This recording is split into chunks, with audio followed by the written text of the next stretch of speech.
I want for my children, I want those freedoms for my children, and I know that I cannot offer them to my children unless we are about the business of securing them for all children of all people, those same freedoms.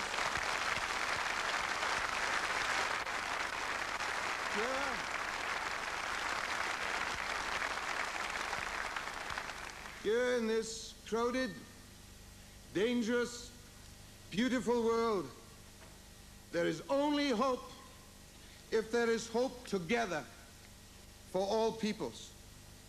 Our function, our mission, our objective as socialists is to see that we gain the power to achieve that. And there is no other way to achieve it but by socialism, by the deliberate organization of all of the resources of humankind, by all of the talents of humankind. That is the definition of socialism: productive, systematic, liberating socialism.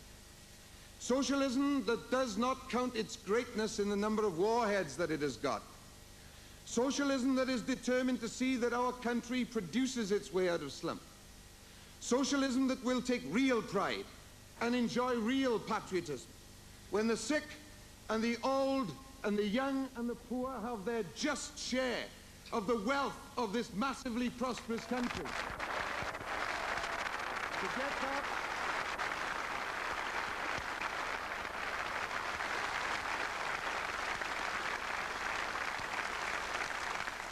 To get that, we have to win. We have to win. And we must be of the people and for the people.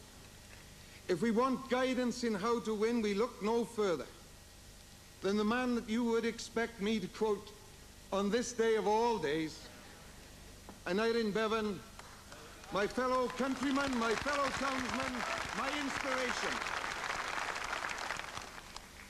Now, I said, as a maxim for a political leader, and I commend it as a maxim for a political movement, it is he who must make articulate the wants, the frustrations, and the aspirations of the majority.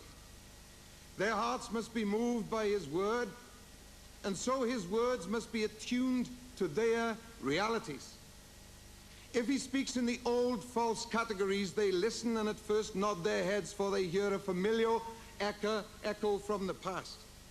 But if he persists, they begin to appreciate that he is no longer with them. He must speak with the authentic accents of those who elected him. That means that he should share their values, that he is in touch with their realities. That is not just my maxim, or Roy's maxim, or the maxim of any member of a shadow cabinet or a national executive committee, or a trade union leader, or a member of parliament. It is the maxim of the whole of this movement.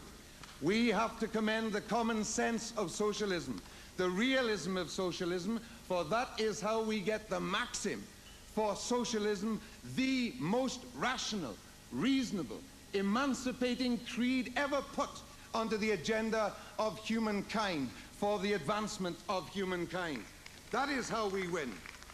And if anyone wants to know the reasons why we must conduct ourselves in this fashion, just remember, all times in all temptations, how you, each and every single one of you sitting in this hall, each and every Labour worker watching this conference, each and every Labour voter, yes, and some other ones as well, remember how you felt on that dreadful morning of June the 10th. Just remember how you felt then and think to yourselves, June the 9th, 1983, never, ever again will we experience that.